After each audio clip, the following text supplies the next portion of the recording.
때문에 너무 제가 말하는 거에서 너무 이렇게 집중해서 들으실 필요도 없고 너무 그걸 다 받아들이시려고 하시지 않으셔도 되고 자기 생각이 좀 다른 내용도 있을 수가 있기 때문에 그냥 들어보고 나중에 낚시하실 때 한번 해보면서 이게 이 말이 뭐 좀 맞는 말이구나 아니면 이건 뭐 내가 하는 거랑 좀 틀리다 이렇게 자기가 선별해서 받아들이시면 될 것 같아요.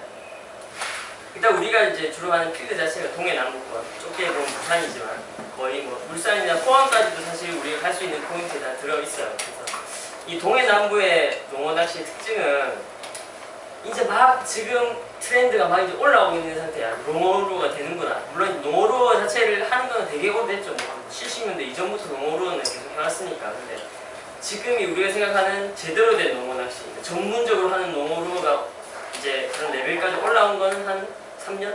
그 정도밖에 안 된 것 같아요. 그 전에는 사실 뭐 바다루어 장르에서도 우리가 바다루어 장르 중에 농어루어 하면 제일 대표적으로 생각하지만 실제로는 뭐 서해나 제주도권에 비하면은 뭐 남해나 이제 부산권, 동해 남부권은 조금 비주류였거든요.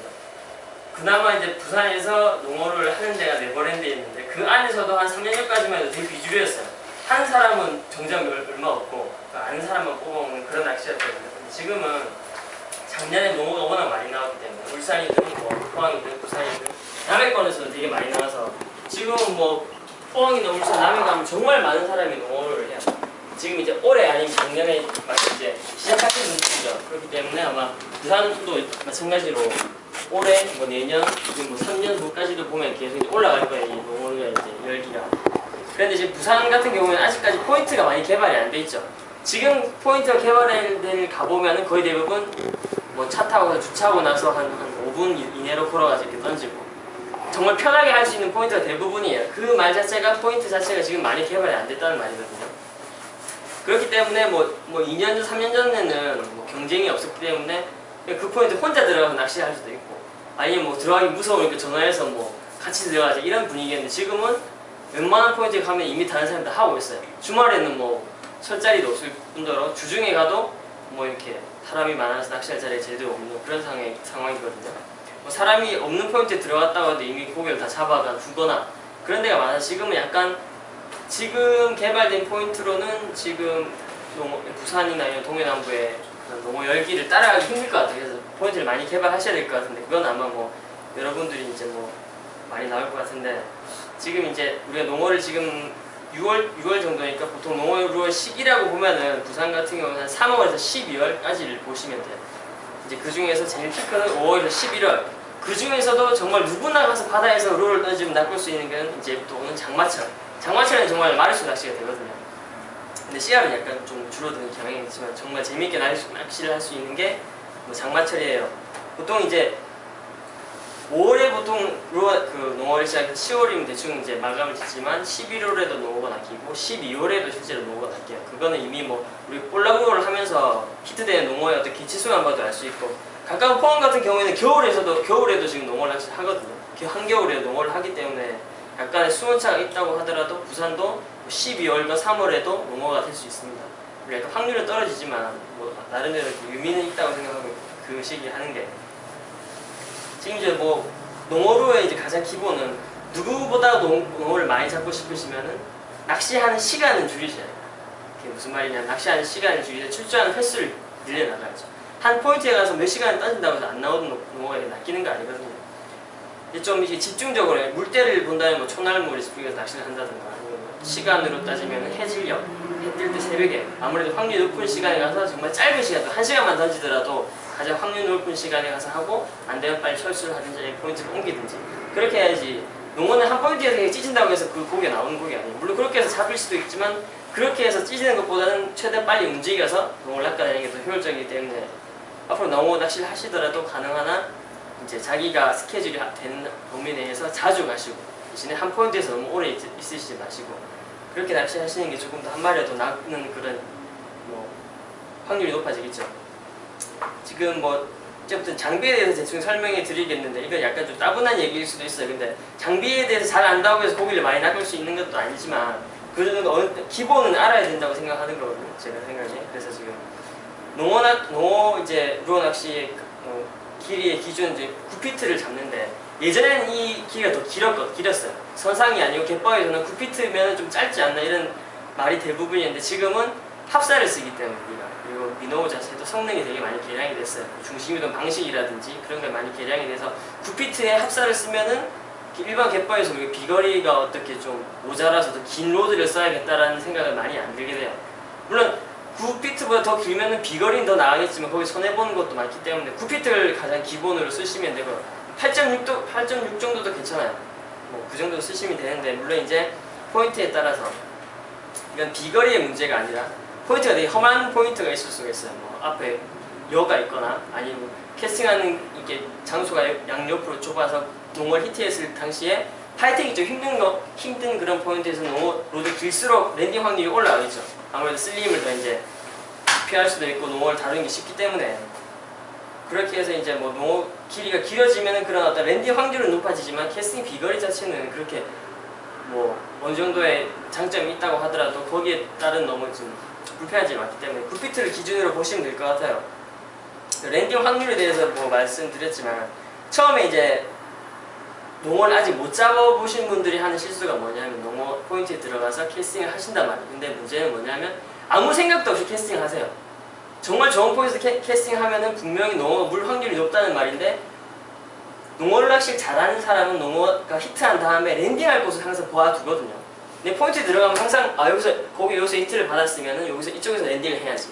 근데 처음 하시는 분 그 생각을 안 하고 있기 때문에 일단 히트 먼저 하고 농어 바람까지 왔단 말이에요. 근데 그때에 대해서 이걸 랜딩할 생각을 하니까 너무 힘들어지는 거예요.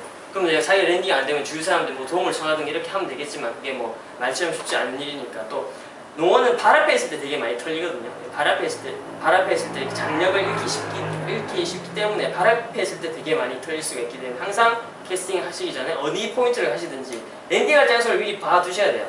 그리고 뭐 랜딩할 장소가 아니더라도 캐스팅에서 내가 파이팅 중에 이렇게 수중 밖으로 나는 간출여가 있으면 농어가 그쪽으로 뒤로 돌아갈 수도 있단 말이죠. 그렇게 했을 때 내가 이쪽으로 뭐 몇 발자국 가서 랜딩을 해야겠다.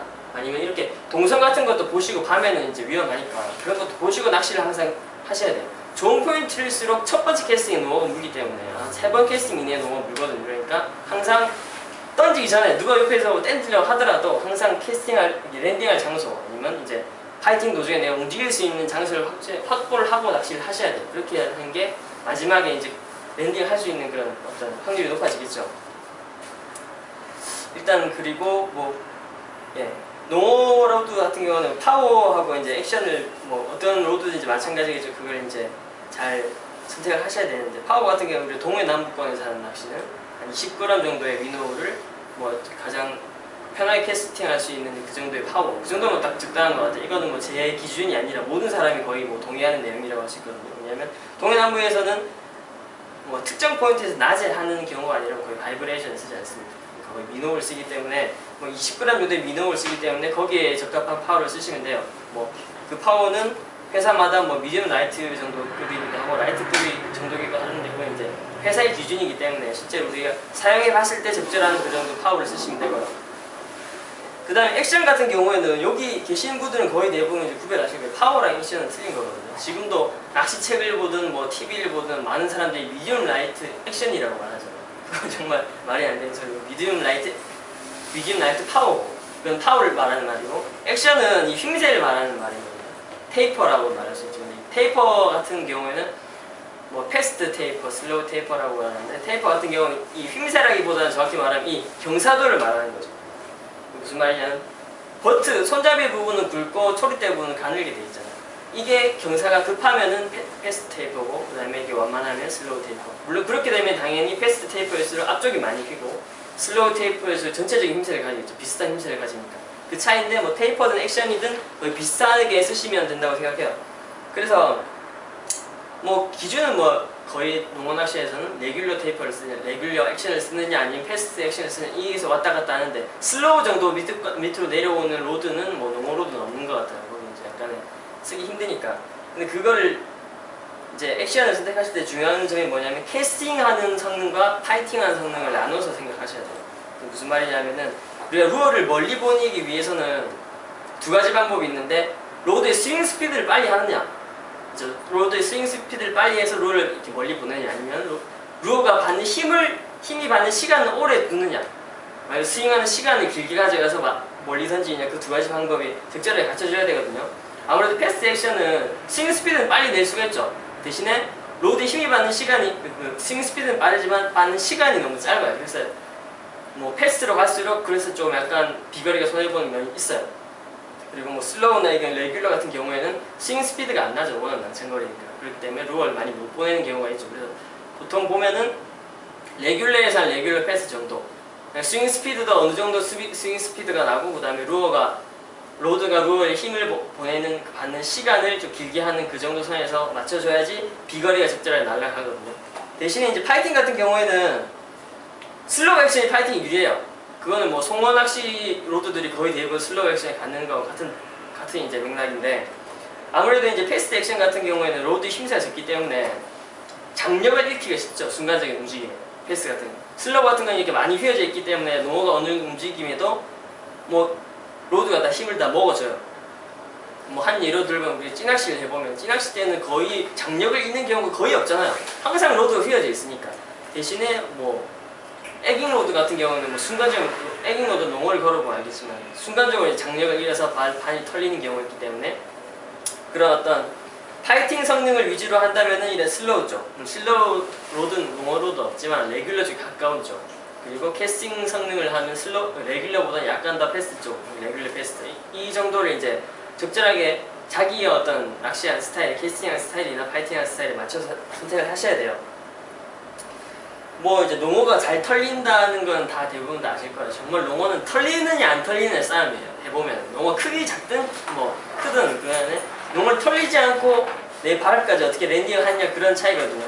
그게 왜냐하면 농어 같은 경우에는 길이가 길죠. 길이가 긴 물고기일수록 잘 털려요. 왜냐하면 길이가 길수록 이게 헤드가 이렇게 헤드 쉐이킹이라고 하죠. 이렇게 머리를 흔드는 각도가 커지기 때문에 짧은 고기는 그렇게 크게 못 흔들어요. 그냥 루어를 떼야 되기 힘들죠. 근데 농어에서 긴 고기는 머리 움직이는 폭이 크기 때문에 되게 잘 털리게 돼 있어요. 뭐 농어 그다음에 약한 입도 있고 그다음에 우리가 쓰는 농어에 쓰이는 라인이 합사 라인인 것도 있고. 그렇기 때문에 이제 잘 털리지 않는 게 가장 관건이라고 생각해요. 그렇기 때문에 뭐 힘세 같은 것도 생각하셔야 되고. 그리고 뭐 지금 약간 한 5년 정도? 5년 정도의 바다 루어의 가장 최근 트렌드라고 생각하면 이 에깅 로드.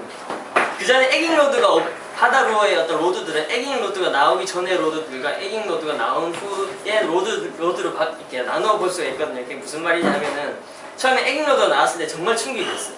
에깅 로드 자체가 정말 가볍고 정말 고탄성에 정말 고강도의 로드. 거기다가 합사를 쓸 때도 거의 트러블도 없고 하니까 이 바다 루어에서 어떻게 뭐 합사를 쓰면서 그런 스트레스를 모두 줄여줄 수 있는 로드가 에깅 로드였거든요. 그러다 보니까 문제가 뭐냐면 요즘 나오는 낚싯대는 볼락로드도 에깅 로드 같아요. 볼락로드도 에깅 로드 같고 그 다음에 감성금 로드라고 나왔는데 보면 에깅 로드예요. 그래서 플랫피시용으로 나왔다고 보면 또 에깅 로드예요. 그리고 농어로드도 요즘 최근에 나온 농어로드를 보면은 농어로드인데 뭐 엄청 고강도의 고탄성 로드에 합사 가이드 있어서 보면 에깅 로드는 똑같거든요. 한 예로 들어보면 9피트에 한 1호수 28g까지 캐스팅 가능한 로드인데도 불구하고 무게는 120g. 옛날 같으면 그런 거 우리 생각할 수가 없었죠. 근데 지금은 그런 로드들이 나오고 있는 거예요. 액션도 물론 거의 패스트에 가깝고. 그래서 지금 이제 우리 지금 나오는 로드들이 그냥 고탄성 어떤 고강도 로드가 나오면서 거기다 우리 합사까지 사용하다 보니까 농어를 낚시를 하는 게 물론 정말 섬세한 낚시를 하고 그런 낚시를 하지만 그 낚시 자체가 되게 스트레스가 많이 온다는 거죠. 농어를 히트를 했을 때도 털리지 않을까. 파이팅 할 때도 너무너무 바쁘고 그렇게 해서 물론 이제 그런 어떤 장단점이 있겠지만 뭐 한 예로 들면 일본에서 뭐 좋은 낚시대라고 하는 그러니까 마니아가 많이 있는 낚시대라고 하는 걸 UFM 우에다 로드들 이런 로드를 보면은 뭐 다이어 같은 경우는 이제 브란지노급은 뭐 SVF 컴파일엑스라는 그런 카본 블랭크를 쓰잖아요. 레진의 비율 최대한으로 고탄성 로드 쓰는데 이 우에다 로드는 일부러 레진을 섞어요. 카본 블랭크 안에다가 지금 우리가 생각한 반대로 만드는 거죠. 그렇게 해서 인위적인 힘새를 만드는 겁니다. 복합적인 소재를 써서 자기 낚시인이 말 그대로 털리지도 않고 캐스팅도 적절할 수 있는 그런 어떤 농어 낚시 적합한 로드를 만든다는 거죠. 무게를 생각하지 않고 무게도 어느 정도 있겠지만 무게를 생각하지 않고 그런 로드를 만들어서 일본 애들이 이런 사연기를 읽어보면 되게 웃긴 얘기가 많은데 자기가 농어를 히트해서 해천 줄 알았는데 올라오면 농어더라. 농어 올라왔는데 농어 죽은 줄 알았다. 그러니까 그만큼 농어가 스트레스를 안 받고 올라온다는 거죠. 힘새가 받쳐주기 때문에 그만큼 농어의 움직임을 로드가 이제 줄여주기 때문에 그런 말을 해요. 물론 과정이 섞였겠지만. 그래서 이제 여러분들 농어를 선택하실 때 무조건 가벼운 로드나 아니면 뭐 정말 고탄성 로드를 뭐 선택하시기보다는 어떤 휘미세 같은 거나 뭐 이제 뭐 그런 거에 대해서 좀 생각을 하셔서 자기 손에 맞는 로드를 쓰셔야죠. 저는 요즘에 나오는 그런 로드들 제 손에 잘 안 맞더라고요. 너무 고탄성이고 너무 빳빳해가지고 뭐 파이팅할 때 좀 이제 좀 스트레스가 많이 쌓이더라고요. 지금 이제 뭐 가이드에서 설명해 드릴 건데 가이드 자체가 옛날에는 그렇게 별로 안 중요했어요. 합사를 쓰기 전에. 합사를 쓰면서 가이드가 정말 중요해졌거든요. 지금 제가 이제 가이드만 보려고 로드를 몇 개 꺼내놨는데 옛날에는 거의 대부분 이런 가이드였죠. 이런 Y 프레임 가이드. 이런 가이드 이제 모노라인을 쓰면은 그러면 스트레스가 없어요. 뭐 가볍고 프레임 자체가 가볍기 때문에. 근데 이제 합사를 이제 루어 낚시 쓰기 시작하면서 합사를 제일 처음 쓴 건 농어 루어가 아니고 에깅에서 합사를 제일 처음 썼거든요. 에깅에서 쓰면서 아무래도 합사에 많이 꼬이기 시작하기 때문에 그 합사에 필요한 어떤 가이드가 필요하죠. 그래서 이제 그 뒤에 가이드를 쓰기 시작하는 게 이런 가이드죠. 이런 가이드 이제 LC 가이드라고 하는, 우리 보통 합사 가이드라고 부르는데 LC 이 가이드 이름이 LC예요. LC 가이드인데 실제로 이 가이드는 루어용으로 나온 게 아니라 원투 낚시용으로 나온 가이드거든요. 그러니까 우리나라는 원투 낚시 편향하지만 일본에서는 원투 낚시도 이게 0.85 합사, 0.65 합사를 써서 되게 뭐 긴 장타를 쳐서 하는 보림을 낚을 때도 그렇게 쓰기 때문에 그 사람들은 그 원투 낚시에 적합하기 위해서 이 가이드를 만들어놨어요. 그렇기 때문에 이제 가이드 구경도 좀 작고, 왜냐면 이 원투 낚시 할 때는 이 릴이 이제 결합하는 부위하고 가이드 되는 부위가 되게 길거든요. 그렇기 때문에 이 가이드 구경이 별로 중요치 않아요. 근데 우리가 할 때는 이제 좀 가까우기 때문에 이 구경 자체가 되게 스트레스가 받죠. 캐스팅 안에 비거리도 안 나고. 그리고 이 가이드 같은 경우에는 이런 와이드 프레임 가이드에 비해서 프레임 수가 많아요. 그래서 무게가 높습니다. 그리고 이제 이 가이드 같은 경우는 이제 이게 LC 가이드고 이게 LDB 가이드, 이게 MN 가이드인데, 이 LDB 가이드 같은 경우는 이 구경도 작은 데 비해서 경사가 작기 때문에 실제 구경은 더 작아요. 이렇게 각도가 있기 때문에. 그렇게 해서 루어 낚시용에는 좀 부적합하죠. 이 가이드 자체. 그 다음에 경사가 있기 때문에 고기 파이팅하면 이 프레임의 이 접합 부분에 힘을 많이 받아 펴지는 경우도 되게 많이 있어요. 그리고 이 LC 가이드 같은 경우는 2점 지지 방식이기 때문에 로드가 힘을 받아 로드가 휘어지죠. 근데 이 2점 지지 방식이기 때문에 이쪽 부분에 약간의 어떤 불균형이 생겨요. 제대로 휘어지지 않는다는 거예요, 이 부분이. 그리고 힘을 많이 받게 되면 이 부분이 이제 튀어나오기도 하고, 이 이제 가이드 에폭시를 뚫고, 그런 이제 단점이 되게 많이 있어요. 그래서 이제 나온 게 이제 루어용 이제 합사 가이드, 이제 K 가이드 이렇게 나왔죠. 그러니까 엄밀히 말하면 저건 이제 루어용 가이드가 아니고 이게 루어용 가이드. 1점 지지 방식이기 때문에 프레임 수도 적고 해서 무게도 가볍고 구경도 되게 크죠. 그거 뭐 이제 앞쪽 가이드들도 거의 다 비슷한 형태로 되기 때문에 되게 많이 진보를 했어요. 물론 이제 이 K 가이드도 뭐 쇼어 지깅이나 파핑용 같은 경우는 이렇게 2점 지지 방식으로 되어 있어요. 힘을 많이 받기 때문에. 근데 우리가 쓰는 일반적인 어떤 쇼어에 이제 갯바위에서 하는 그런 장비들은 이렇게 1점 지지 방식으로 해서 되게 무게가 가벼워요. 이런 장점이 있기 때문에 요즘에 나오는 바다 루어들은 거의 이런 K 가이드로 바뀔 거예요. 이제 가이드 같은 경우는 이제 선택하실 때 로드를 선택하실 가이드가 이제 바다에서 합사를 쓰기 때문에 되게 중요한데, 약간 좀 우리나라 로드 이제 메이커에 제가 불만인 게 뭐냐면 상표에 보면은 후지 가이드를 썼다고 돼 있어요. 근데 문제가 후지 알코나이트 가이드를 썼다고 돼 있거든요. 그게 무슨 차이냐면 보통 이런 일본 일산 로드들은 저가든 뭐 고가든 간에 무조건 거의 모든 후지 가이드 쓰는 로드들은 SIC 링을 써요. 이 세라믹 재질인데 뭐 SIC라고 부르거든요. SIC 링을 쓰는데 우리나라는 후지 가이드를 갖다 쓰는데 이 링을 알코나이트 링을 쓴다는 말이죠. 그게 왜 문제가 되는지 하면은 처음에 우리가 이제 합사를 처음 쓸 때 바다로에서 가장 이슈가 됐던 게 이 합사가 가이드 링을 갉아먹냐 안 갉아먹냐, 이거에 대한 논의가 정말 많았어요. 누구는 갉아먹는다, 누구는 안 갉아먹는다. 물론 이제 결론은 SIC 링은 합사가 못 갉아먹어요. 그런데 그때 얘기로 돌아가 보면 갉아먹었던 링들은 알코나이트 링을 썼던 그 로드들이 합사를 갉아먹었던 거죠. 물론 저희가 직접 경험해 본 건 아니지만 그때 그런 말들이 있었어요. 알고 보니까 그게 알코나이트 가이드다. 그래서 일본에서는 바다로용 이런 로드들은 알코나이트 가이드 링을 쓴 로드들이 아무것도 없어요. 찾아보려고도 없어요. 근데 우리나라 꼭 모 업체만 이제 알코나이트 가이드를 쓰는 거죠. 싸니까. 근데 바다에서 합사를 쓰기 때문에 알코나이트 가이드 링은 좀 이제 열을 발산하는 그런 능력도 떨어지고 하기 때문에 가능한 SRC 링을 쓰시는 게 좋을 것 같아요. 그 가격 차이도 별로 안 나기 때문에 굳이 뭐 그거 이제 얼마 아끼자고 그렇게 쓰시는 거 별로 없고, 그다음에 이제 이 프레임 같은 경우에는 이제 티타늄이 있고 스테인리스가 있죠. 보통 이제 티타늄 가이드라고 하면 사람들이 이제 이 링이 티타늄이잖아. 이 링은 SIC랑 똑같고 이 프레임만 티타늄이거든요. 이 티타늄하고 스테인의 차이는 거의 차이가 없는데 뭐가 되냐면 티타늄이 조금 더 가벼워요. 정말 물건만큼 차이로 조금 더 가볍고 그 다음에 녹이 거의 안 씁니다. 이제 스테인리스 녹이 안 쓰긴 하지만 이 접합 부분에 약간의 녹은 쓰거든요. 근데 티타늄 가이드 같은 경우는 그것보다 더 녹이 안 쓰기 때문에 조금 더 고가의 로드에 좀 많이 쓰이죠. 근데 티타늄 가이드 같은 경우는 이 프레임이 약해요. 스테인리스보다. 스테인리스는 정말 강한 소재거든요. 근데 그렇게 약해서 간혹 가다가 이제 뭐 로드들 보면은 이쪽 로드는 다 티타늄을 쓰는데 탑 가이드만 그 스테인리스 가이드를 쓰는 로드들도 있어요. 왜냐면 그쪽이 잘 부러지니까.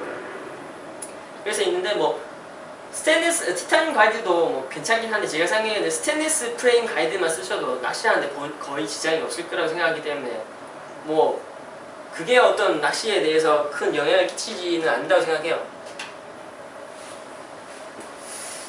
그리고 이제 뭐 로드에 대해서 말씀드렸으니까 뭐 제가 말씀드린 거 종합해서 말씀드리면 길이는 한 9피트 정도에 한 20g 내외에 이걸 캐스팅할 수 있는 파워의 액션은 뭐 레귤러에서 레귤러 캐스팅. 그 다음에 낚싯대 무게는 그렇게 생각 안 하셔도 돼요. 왜냐하면 물론 가벼운 로드가 좋겠지만 그 이전에 액션이나 휘미세 액션이나 뭐 파워 같은 걸 먼저 생각하셔야지. 지금 나오는 농어 로드들이 거의 대부분 가볍거든요. 뭐 기준을 들자면 한 9피트에 한 1호스까지 캐스팅할 수 있다면 한 180g 이하. 요즘에 나오는 로드들이 거의 다 180g 이하예요. 그렇기 때문에 그 무게 자체가 거의 뭐 낚시하는데 스트레스로 자기하지 않기 때문에 뭐 그 정도 쓰시면 되고, 그 다음에 아까도 말씀드렸듯이 후지 SIC 스테인리스 가이드 그 정도 써주셔야 돼요.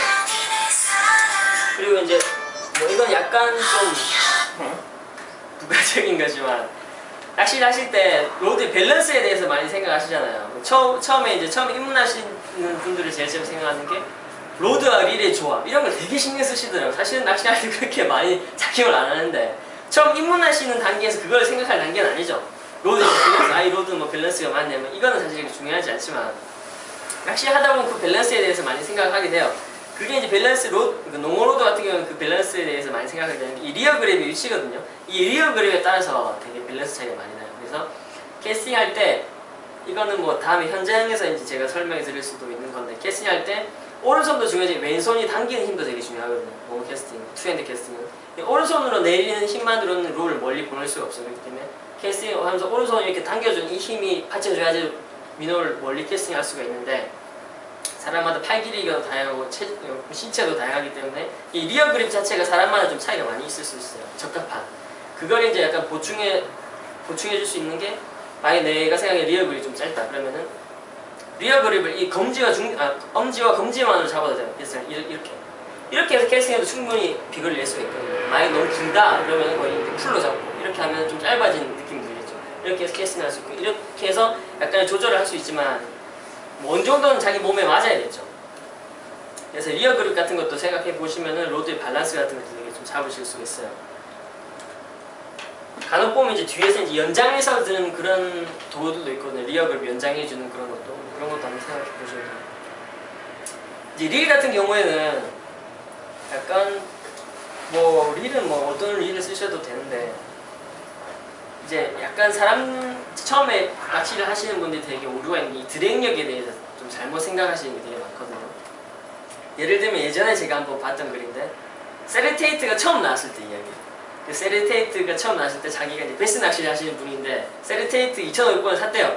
근데 이게 세리테이트 2,500번 맥스 드랙력이 최고 드랙력이 7kg인가 아마 그럴 거예요. 7kg인데 자기가 이 맥스 드랙력이 7kg가 되게 커서 4.1세에 릴링마다 막 딸려오더라. 이게 릴의 조력이 죽인다. 이렇게 말씀하시는 게 들었어요. 근데 사실은 그 뭐 세리테이트가 뭐 좋다고 하더라도 그 릴 자체에 동력이 있는 것도 아니고 어쩌면 사람이 감은 만큼 릴이 딸려오는 건데 릴이 뭐 조력이 크다고 해서 그거 쉽게 딸리고 이런 건 아니거든요.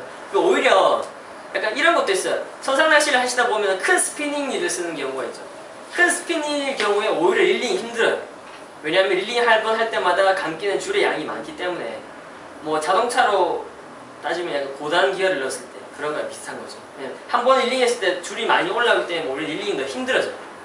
선상 낚시에서 만약 1000번 릴로 하면은 겪는데 별로 안 힘들거든요. 대신에 올라오는 속도는 이제 줄어들지만. 그래서 이 드랙력이나 이런 게 대해서 고기가 드랙력이 크다고 해서 고기 잘 딸려 이런 건 아니에요. 드랙력은 그냥 릴에서 설정에 나온 그 드랙력, 최대로 이렇게 스프를 잠갔을 때 낼 수 있는 드랙력이죠. 이 드랙력 자체는 스프를 바꾸면 드랙력이 바뀌어져요. 드랙 안에 패드나 이 나사산의 각도에 대해서. 뭐 우리가 쓰는 2500 같은 경우는 쉘로우 스풀 같은 거 일부러 드랙력을 낮춰서 나오게 되죠. 왜냐하면 셀러우 스풀 같은 경우는 송어 낚시에도 많이 쓰고 할 때는 이렇게 피네스 피싱이 많이 쓰기 때문에 줄의 어떤 장력이 약한 줄을 많이 쓰죠. 그래서 섬세하게 좀 이렇게 섬세하게 그 드랙력을 조정하기 필요하기 때문에 일부러 드랙력을 낮춰놨어요. 실제 그 릴이 견딜 수 있는 힘이 더 큰데 그런 걸 보면 드랙력 자체가 어떤 우리가 낚시를 하는 데 있어서 그렇게 중요하지 않다는 거죠. 한 예로 들면 드랙력 같은 경우 한 2kg만 돼도 2kg만 설정해도 농어는 다 잡을 수가 있어요. 이 2kg가 지금 생각하시면 되게 뭐 약하게 생각되실지도 모르겠지만 2kg만 돼도 충분히 강하거든요. 한 예를 들어보면은 세렌텐트 아까 2500번이 맥스 7kg까지 드랙이 잠궈지는데 보통 우리가 낚시를 할 때 이제 드랙을 설정하고 들어간다고 치면 그 기준을 삼는 게 그 낚시 줄의 인장 강도 한 20%에서 30% 정도 그 정도를 이 드랙을 잠그고 들어가. 이건 제 기준이 아니라 이거는 IGF에서 그렇게 말해요. 한 20%에서 30% 정도로 이제 설정해서 들어가면 된다. 왜냐하면 낚시 중 인장 강도라는 게 실험실에서 잰 그 인장 강도지 우리가 실제 낚시하는 데서 그 100%의 인장 강도를 발휘할 수가 있는 게 아니거든요. 그렇기 때문에 한 20%에서 30% 정도 설정하고 낚시를 하면 되는데 생각해보면 맥스 7kg의 드랙력이라고 하면은 이거를 뭐 20%에서 30%로 생각해보면은 뭐 한 20kg, 한 20kg? 네, 한 20kg 정도의 인장 강도를 가진 라인을 쓸 수 있다는 말이잖아요. 그죠? 그렇게 되겠죠. 예. 그 파운드를 찌면 한 40파운드, 코스를 찌면 한 합사 3호. 근데 우리가 한 2,500번 3호들을 쓸 이유는 거의 없거든요. 이건 의미가 없다는 거죠. 이 7kg라는 것 자체는. 우리가 그 정도 7kg의 인장 그 드랙력을 쓸 일이 없어요. 낚시하면서 2,500번 가지고 뭘 하겠어요, 우리가. 그런데 그 다이와 카달록에 보면은 맥스 7kg 될 거 뒤에 실용 드랙력 4kg라고 있어요. 4kg. 우리가 이제 합사 농어 2,500번을 써서 농어를 하는 경우에 한 1.5 정도를 많이 쓰는데 1.5면은 한 20파운드 정도 되죠. 20파운드에 30% 정도면은 한 6kg, 7kg 정도 되잖아요. 그러면 한 3kg, 3.5kg 뭐 이 정도 될 거 아닙니까? 그럼 대충 맞아 들어가요. 아, 2,500번 합사 1호가 정확하구나. 그러니까 이런 그 수치상으로 맥스 7kg라는 별 의미가 없다는 거죠. 그리고 3kg까지도 잘 안 적어 하시려고 3kg를 좋아하면 엄청 빳빳하거든요. 그냥 2kg 정도만 되기 때문에 2kg면 1000번 릴을 써도 농어를 잡을 수가 있어요. 대신에 이제 같은 부하가 지속적으로 되면 1000번 릴 같은 경우는 부품이 작기 때문에 이게 수명이 빨리 저하가 되죠. 아무래도 똑같은 일이라도 이제 호수가 크면은 안에 있는 내부 기어나 이런 본체가 크기 때문에 로터도 크고 같은 이제 부하가 됐을 때 조금 더 오래 쓸 수가 있는 그렇기 때문에 뭐 농어로 한 2,500번, 3,000번 쓰고 볼락에선 1,000번 쓰고 이런 게 되죠. 그래서 낚시를 하실 때 드랙력에 너무 신경 안 쓰셔도 돼요. 그거는 이제 뭐 옛날에는 어땠는지 모르겠는데 지금은 릴의 성능이 받쳐주기 때문에. 그리고 뭐 낚시 장비를 선택할 때 릴이라든지 로드라든지 이런 파워에 너무 민감하신 분들이 있어요. 아, 좀 빳빳해야 농어를 잡는 거 아니냐. 질러 좀 강해야지. 근데 농어낚시를 해보면 농어로의 재미는 힘과 힘의 대결이 아니거든요. 농어가 처음에 팔자 농어가 물었어요. 그걸 어떻게 힘으로 제압하겠어요? 드랙을 자주 하면. 이건 말이 안 되는 얘기예요. 물론 그렇게 할 수도 있겠죠. 근데 그렇게 하면은 뭐 말 그대로 7kg 드랙을 꽉 잠갔다고 하면 줄은 안 풀리겠죠. 그럼 라인이 또 굵어져야 돼, 그만큼. 그렇게 라인이 굵어지면은 로드도 강해져야 되죠. 그럼 그것만 되는 게 아니라 루어의 라인아이도 강해야 되고 스플리링도 강해야 되고 훅도 강해야 돼요. ST 56, 66 이런 거 써야 된다는 거죠. 그렇기 때문에 그게 농어로 장비가 아니라 파핑 장비가 되는 거죠. 그걸 이렇게 낚시한다는 건 사실 의미가 없는 거예요. 그래서 뭐 이건 제가 말씀을 안 드려도 되겠지만 농어로